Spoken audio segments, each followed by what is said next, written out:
মনে হয় যে এবার দুর্গাপুজো ঢাকের শব্দটা অভিষেক জেল থেকেই শুনবে। পরবর্তী রক্ষা কবচ কিন্তু আর থাকলো না। মানে ওর রক্ষা কবচ থাকার কোনো কথা ছিল কি? আইন অনুযায়ী তো থাকার কথাই নয়। নামা আদিত্য আইন অনুযায়ী তো রাখার কথাই নয়। রক্ষা কবচ আবার কিসে? আমি সম্ভবত কালকে একজনকে বলছিলাম, যতটুকু আমার মনে হয় যে এবার দুর্গাপুজো ঢাকের শব্দটা অভিষেক জেল থেকেই শুনবে, এর বাইরে থাকার চান্স কম। দুর্গাপুজো ধুন্ধুমার কাণ্ড চলছে সংসদ ভবনকে ঘিরে, ওখানে বিরোধী পক্ষ এবং অপরদিকে সরকার পক্ষ আজকে প্রশ্ন ফাঁস যে কাণ্ড নিয়ে ওটা নিয়ে তারা বাওয়াল করছে ওখানে। দেখুন, আপনি যদি লক্ষ্য করে দেখবেন শ্রীলঙ্কা, নেপাল, বাংলাদেশ এবং তারপর এখন ভারতবর্ষে যে ইস্যুগুলো নিয়ে তথাকথিত একটা ছাত্রদের মুভমেন্ট হয়, সেটা কিন্তু পরবর্তীকালে খুব বড় আকার ধারণ করে। কিন্তু নেপাল, শ্রীলঙ্কা, বাংলাদেশে যা হয়েছে, যে ডিপ স্টেটের হাত রয়েছে এবং যেরকমভাবে সফল হয়েছে, সেটা ভারতবর্ষে হবে না। এত পরিষ্কার যে সোনম ওয়াংচুকের যে ঘটনাটা, মানে অনশন, দেখুন ইস্যুটা নিয়ে কিন্তু ভারতীয় জনতা পার্টি বা আমাদের সরকার বা আমাদের মাননীয় প্রধানমন্ত্রী বারবার বলছেন যে আজকে কেউ সকালবেলা একেবারে প্রধানমন্ত্রী বার্তা দিয়েছেন, দিয়েছেন যে কেউ ছাড় পাবে না, কেউ বাঁচবে এই না। আন্দোলনের উদ্দেশ্য কি? এটা দেখুন, এটার মধ্যে পরিষ্কার পেছনে ডিপ স্টেটের হাত রয়েছে। আমরা তো সেটাই উদাহরণ দিলাম যে শ্রীলঙ্কা, বাংলাদেশ এবং নেপাল, যে আপনি ইস্যুগুলো দেখবেন ইস্যুটা শুরু কোথা থেকে হয়েছে, তারপর এই আন্দোলনের রাশ নিয়ে নিয়েছে সম্পূর্ণভাবে ডিপ স্টেট, এবং ওগুলোতে সবগুলোতে কিন্তু সরকার উৎখাত করতে পেরেছে। ভারতবর্ষে ওরা দিবা স্বপ্ন। দাদা, ইউপিএ যখন গভর্নমেন্ট ছিল তখনও তো প্রশ্নবাচ এরকম হয়েছিল, তাহলে এবার কেন শিক্ষামন্ত্রী পদত্যাগ চাইছে তাহলে? না, তখন ডিপ স্টেটদের সরকার ছিল, ডিপ স্টেট কেন তাদের ডিস্টেবিলাইজ করবে? এই যে নরেন্দ্র মোদীজির যে সরকার, এই সরকার আমেরিকার কথায় বা ডিপ স্টেটের কথায় চলে না। তার জন্য এই চক্রান্ত চলতে থাকবে, কখনো কৃষক আন্দোলনের নাম করে, কখনো কিছু চলতে থাকবে। এই ভারত সরকার, এই নতুন ভারত সরকার, নতুন ভারতের, তারা যথেষ্ট সক্ষম বাইরের শত্রুদের মোকাবিলা করার জন্য। আমরা অপারেশন সিঁদুর দেখেছি, আর ভেতরের ডিপ স্টেটের এজেন্টদের মোকাবিলা, সেটাও আমরা। অন্যদিকে আমরা দেখছি আগের দিনকে কল্যাণ বন্দ্যোপাধ্যায়কে সাসপেন্ড করা হয়েছিল, তিনি আজকে ওখানে উপস্থিত হয়েছিলেন। প্লাকার্ড লেখা আছে একাই গলায় প্লাকার্ড, 20 गद्दार और भी हाजिर है संसद में, क्या बोलें? ওনার ব্যাপারে আমি খুব একটা মন্তব্য করি না। আর কি হবে ওনার ব্যাপারে মন্তব্য করে ওনাকে গুরুত্ব দেওয়ার কোনো মানে হয়? মানে ওই সে ভালো তৃণমূল বলুন, খারাপ তৃণমূল বলুন, ওখানে দুটি রত্ন রয়েছে।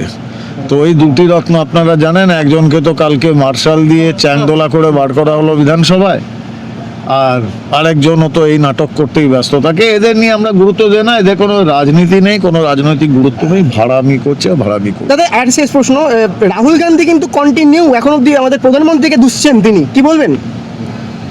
রাহুল গান্ধী, দেখুন, উনি যদি রাজনীতিবিদ হতেন আমি কথা বলতাম, উনি তো সিরিয়াস রাজনীতিবিদই নন। 56 বছর বয়সে এখনো উনি ম্যাচিওর্ড হতে পারলেন না। ওনার মা এখনো বলে যাচ্ছেন আমার ছেলে ম্যাচিওর্ড হবে, 60-70 বছরে হবে।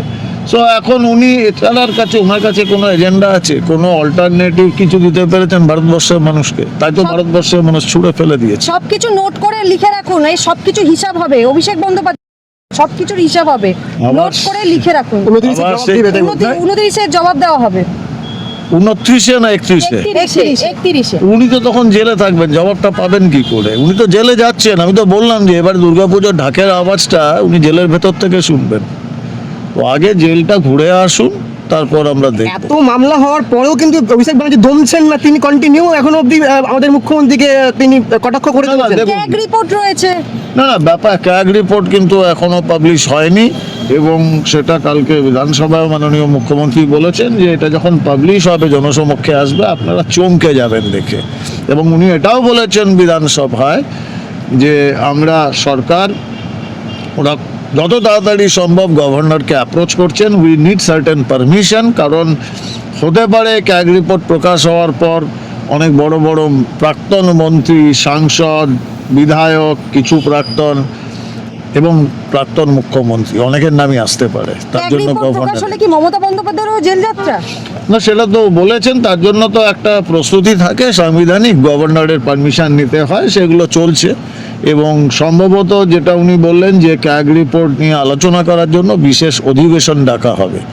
তো আমরা অপেক্ষা তবে এটা ওই যে বারবার বলছেন জিরো টলারেন্স ফর করাপশন, একটা লোকও বাঁচবে না, সে পিসি হোক, সে ভাইপো হোক, আর কাকা মামা বাবা যেই হোক। এবি হয়েছে, এখন সব বিসি হচ্ছে, বিসি। অভিষেক বন্দ্যোপাধ্যায় বলছে এখন, এতদিন চলছিল এবি, এখন বলছে বিসি। শুধু একটা কথা বলবেন, বিসি, আর কিছু বলতে হবে না।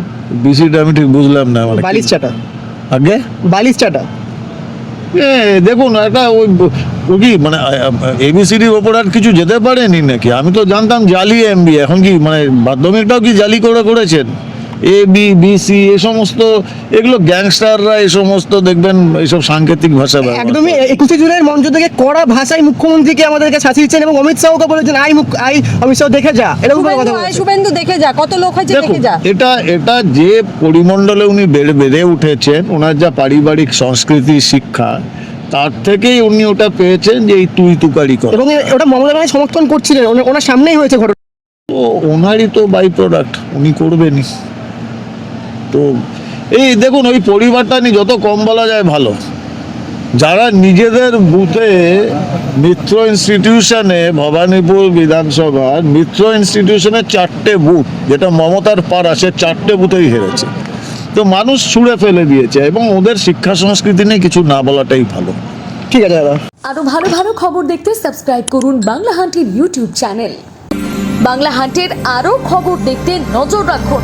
বাংলা খবর মানেই বাংলা হান্ট।